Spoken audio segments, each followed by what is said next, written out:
Ya, assalamualaikum warahmatullahi wabarakatuh. Selamat pagi rekan-rekan yang saya cintai dan yang saya banggakan.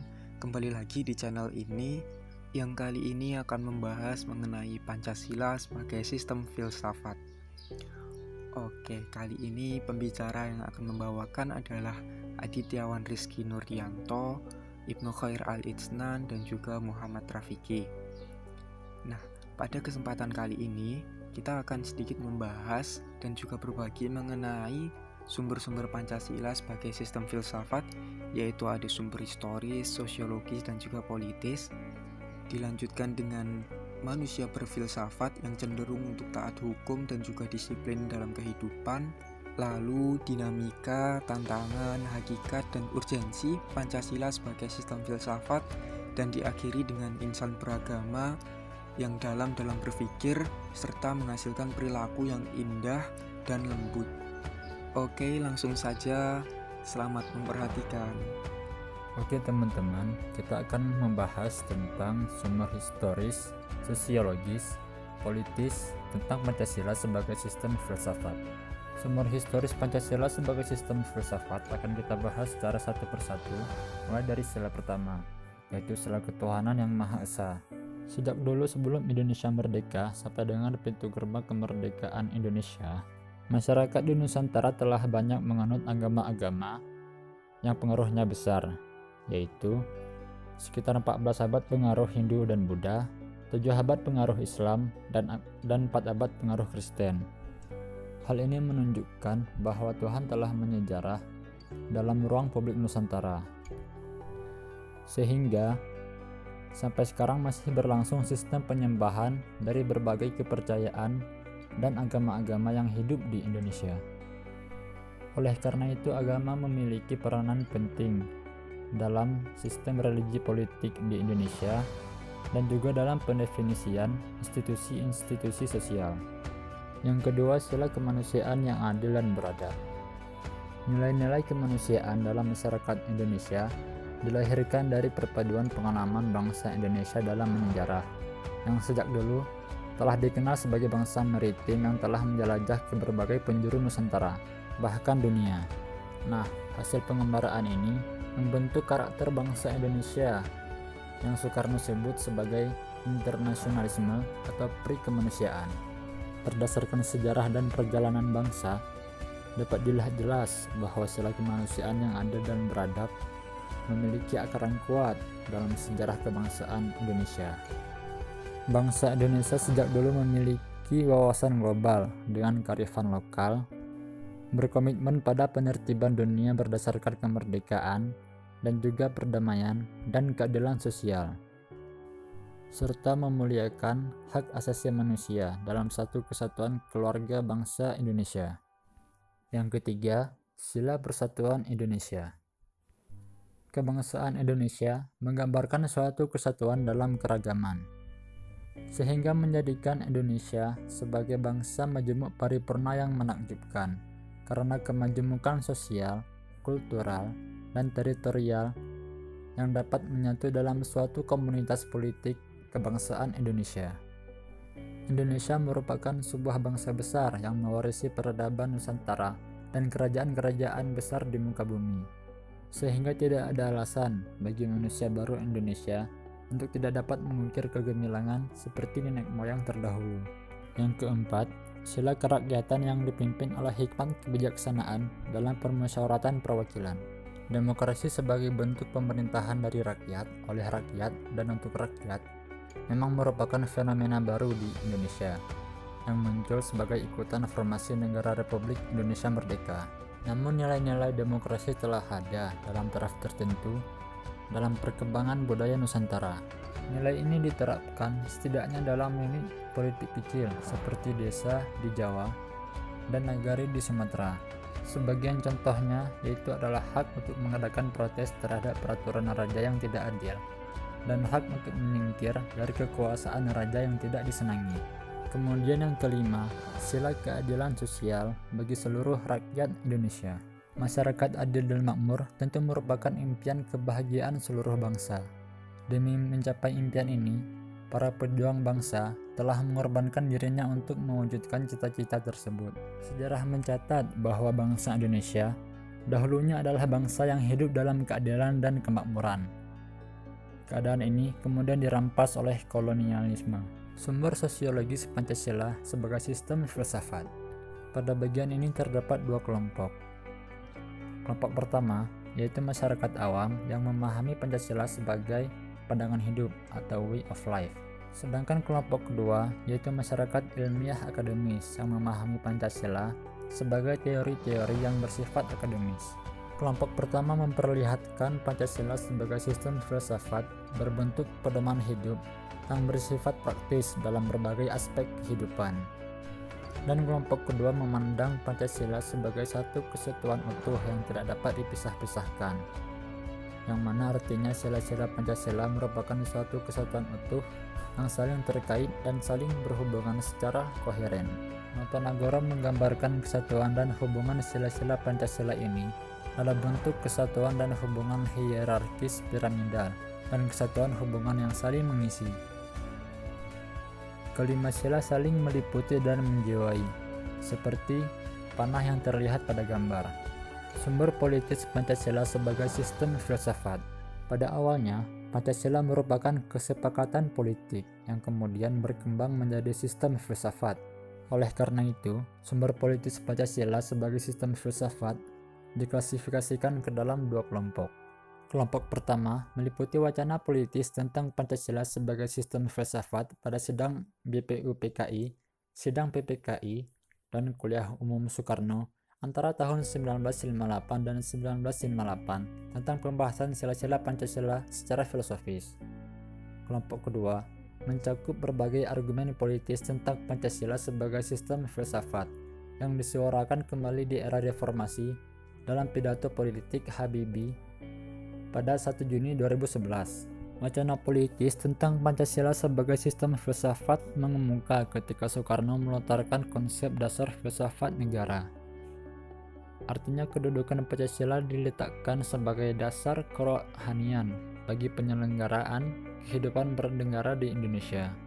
Nah, berikut inti dari kuliah umum Soekarno tentang pembahasan sila-sila Pancasila secara filosofis.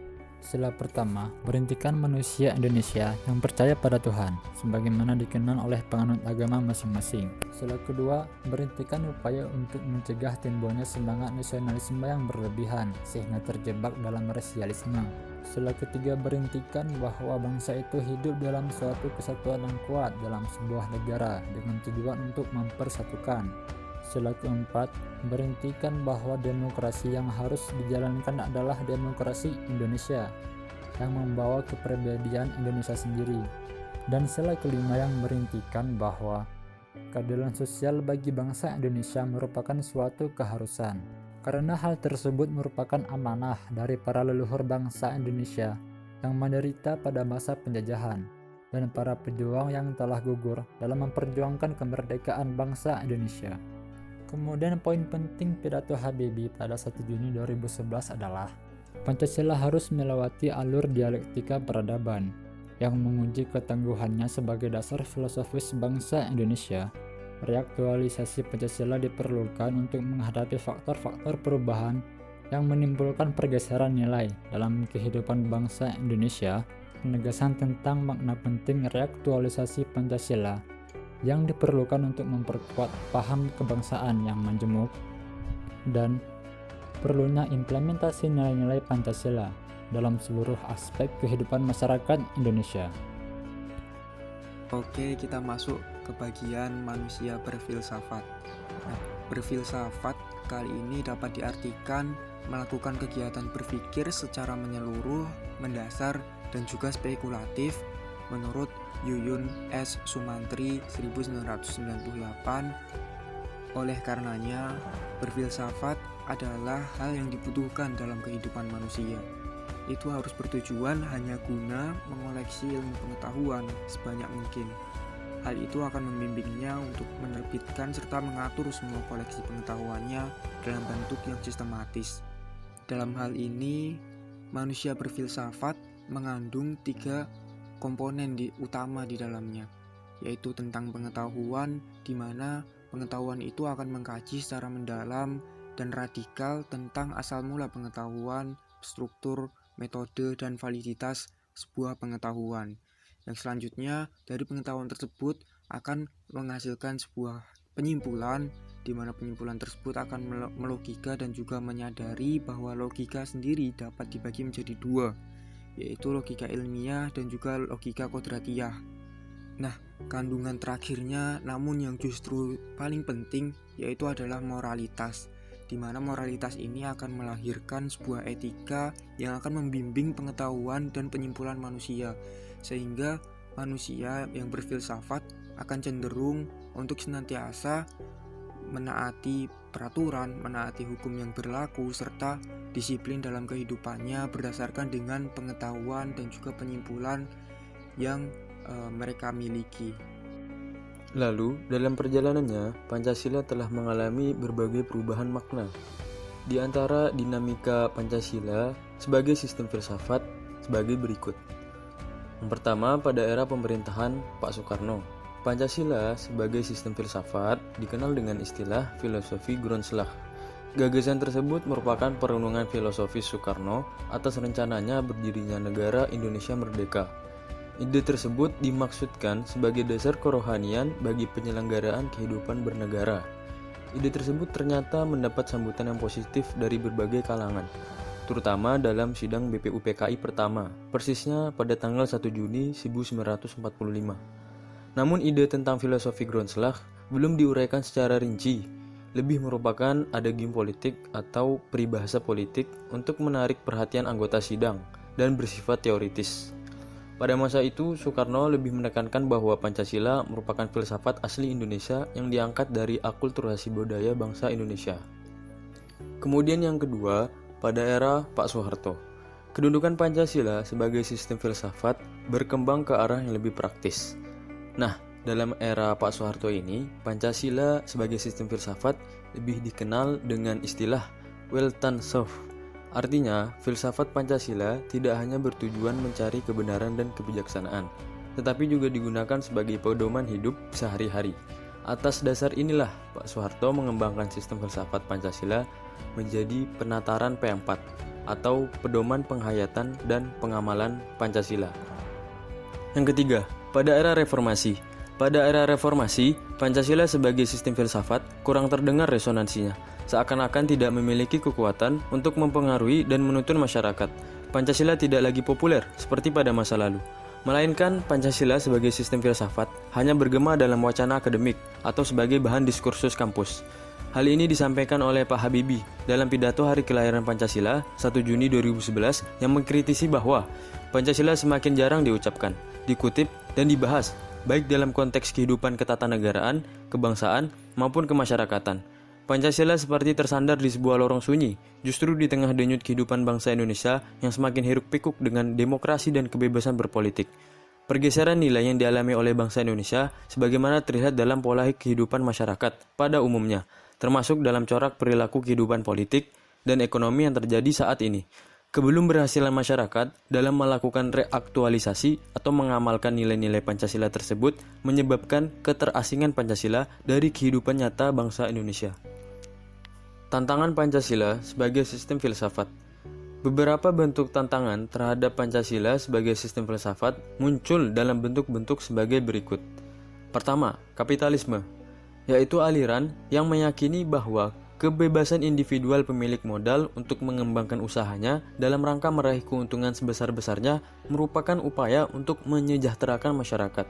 Salah satu bentuk tantangan kapitalisme terhadap Pancasila sebagai sistem filsafat ialah meletakkan kebebasan individual secara berlebihan, sehingga dapat menimbulkan berbagai dampak negatif seperti monopoli, gaya hidup konsumerisme, dan lain-lain. Kedua, komunisme. Komunisme adalah sebuah paham yang muncul sebagai reaksi atas perkembangan kapitalisme sebagai produk dari masyarakat liberal. Komunisme merupakan aliran yang meyakini bahwa kepemilikan modal dikuasai oleh negara untuk kemakmuran rakyat secara merata. Salah satu bentuk tantangan komunisme terhadap Pancasila sebagai sistem filsafat ialah dominasi negara yang berlebihan, sehingga dapat menghilangkan peran rakyat dalam kehidupan bernegara. Hakikat Pancasila sebagai sistem filsafat. Hakikat Pancasila sebagai sistem filsafat terletak pada hal-hal sebagai berikut. Pertama, hakikat sila ketuhanan terletak pada keyakinan bangsa Indonesia bahwa Tuhan sebagai prinsip utama dalam kehidupan semua makhluk. Artinya, setiap makhluk hidup, termasuk warga negara, harus memiliki kesadaran yang otonom, kebebasan, kemandirian di satu pihak, dan memiliki kesadaran sebagai makhluk Tuhan yang Maha Esa, yang nantinya akan dimintai pertanggungjawaban atas semua tindakan yang dilakukan. Kebebasan selalu dihadapkan pada tanggung jawab, dan tanggung jawab tertinggi adalah kepada Sang Pencipta. Kedua, hakikat sila kemanusiaan, yakni manusia sebagai monopluralis, yang terdiri atas 3 monodualis, di antaranya yaitu susunan kodrat, seperti jiwa dan raga. Yang kedua, sifat kodrat, maksudnya makhluk, individu, sosial.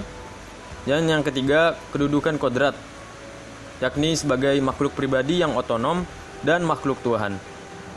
Ketiga, hakikat sila persatuan terkait dengan semangat kebangsaan. Rasa kebangsaan terwujud dalam bentuk cinta tanah air, yang dibedakan ke dalam 3 jenis, yaitu tanah air real, tanah air formal, dan tanah air mental. Tanah air real adalah bumi, tempat orang dilahirkan dan dibesarkan, tempat orang bersuka dan berduka yang dialami secara fisik sehari-hari. Tanah air formal adalah negara bangsa yang memiliki undang-undang dasar, yang dimana manusia di dalamnya telah menjadi warga negaranya, yang membuat undang-undang, menggariskan hukum dan peraturan, menata, mengatur, dan memberikan hak serta kewajiban, lalu mengesahkan atau membatalkan, kemudian memberikan perlindungan dan menghukum bagi setiap pelaku kejahatan. Lalu tanah air mental, bukan bersifat teritorial karena tidak dibatasi oleh ruang dan waktu, melainkan imajinasi yang dibentuk dan dibina oleh ideologi atau seperangkat gagasan vital. Keempat, hakikat sila kerakyatan terletak pada prinsip musyawarah. Artinya, setiap keputusan yang diambil harus didasarkan atas semangat musyawarah untuk mufakat, bukan membenarkan begitu saja pendapat dari mayoritas tanpa mempertimbangkan pendapat dari minoritas. Kelima, hakikat sila keadilan terwujud dalam 3 aspek, yaitu keadilan distributif, keadilan legal, dan keadilan komutatif. Keadilan distributif adalah keadilan yang bersifat membagi dari negara kepada warga negara. Keadilan legal adalah kewajiban warga negara terhadap negara atau dinamakan keadilan bertaat. Lalu, keadilan komutatif adalah keadilan antara sesama warga negara. Urgensi Pancasila sebagai sistem filsafat. Hal-hal penting yang sangat urgent bagi perkembangan Pancasila sebagai sistem filsafat meliputi hal-hal sebagai berikut. Pertama, meletakkan Pancasila sebagai sistem filsafat dalam memulihkan harga diri bangsa Indonesia sebagai bangsa yang merdeka dalam politik, yuridis, dan juga merdeka dalam mengemukakan ide-ide pemikirannya untuk kemajuan bangsa, baik secara material maupun spiritual. Kedua, Pancasila sebagai sistem filsafat membangun alam pemikiran yang berakar dari nilai-nilai budaya bangsa Indonesia itu sendiri, sehingga mampu dalam menghadapi berbagai ideologi dunia. Ketiga, Pancasila sebagai sistem filsafat dapat menjadi dasar pijakan untuk menghadapi tantangan globalisasi yang dapat melunturkan semangat kebangsaan dan melemahkan sendi-sendi perekonomian yang berorientasi pada kesejahteraan rakyat banyak. Keempat, Pancasila sebagai sistem filsafat dapat menjadi way of life, sekaligus way of thinking bangsa Indonesia untuk menjaga keseimbangan dan konsistensi antara tindakan dan pemikiran. Bahaya yang ditimbulkan kehidupan modern dewasa ini adalah ketidakseimbangan atau disequilibrium antara cara bertindak dan cara berpikir, sehingga menimbulkan kerusakan lingkungan dan mental dari suatu bangsa. Kita telah menginjak pada materi keempat, yaitu insan beragama dalam Pancasila sebagai sistem filsafat, di mana insan beragama ini secara filosofis memang kehidupan beragama mengajarkan dan juga menanamkan untuk berbuat baik, indah, optimis, dan memiliki etos yang luar biasa dalam bekerja. Kehidupan beragama juga menuntut untuk senantiasa berpikir dan belajar bagi penganutnya, sehingga mereka tidak akan tertinggal maupun mudah untuk digoyahkan oleh apapun itu.